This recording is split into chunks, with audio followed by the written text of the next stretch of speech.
Election officials keeping an eye out for voter fraud amid concerns that hackers could cause problems. Experts warning that someone could change the voter registration list or party affiliation, impacting the election without altering any votes. Eric Shawn live at our newsroom. What's up with this? Yeah, hey, Bill. Well, election officials tell me there are now some new warnings from the FBI about potential hacking of the nation's voter registration rolls. The Department of Homeland Security says hackers have tried to attack the voter registration rolls in 20 states. Russian hackers are suspected of hitting Illinois, grabbing upwards of 200,000 names, and Arizona this summer. In Ohio, Secretary of State Jon Husted says voter rolls in his state could be vulnerable. Our voter registration system is connected to the internet, and so that does expose us to a potential cyber attack. Husted says the state's voter registration lists are backed up every night and is confident voters will be protected.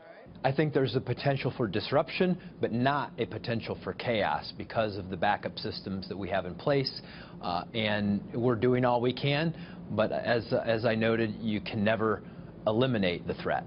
In the last presidential election, many states saw long lines and delays of hours at polling places. Some fear if hackers get into the voter rolls this time, they could make the problems even worse. It's a terrifying thought to think that our system could be hacked. The greatest system in the world could be hacked. New York voter Muffy Potter Aston waited hours to vote in 2012 and says there was more confusion in the voter registration rolls when she showed up in April. She hopes officials do have the ability to safeguard the election system by preventing any hack, saying everyone's vote should be protected.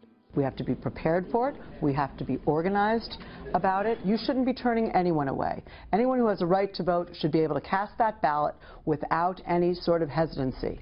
Ms. Aston also says our computerized election system should be expanded to make voting easier as well as foolproof. She also told me she does plan to go to her polling place early to vote to make sure she is registered correctly in the books and that her vote will be counted, which of course is something the rest of us would also hope when we show up to vote. Thank you, Eric. Eric Shawn in New York City. Thank you, sir.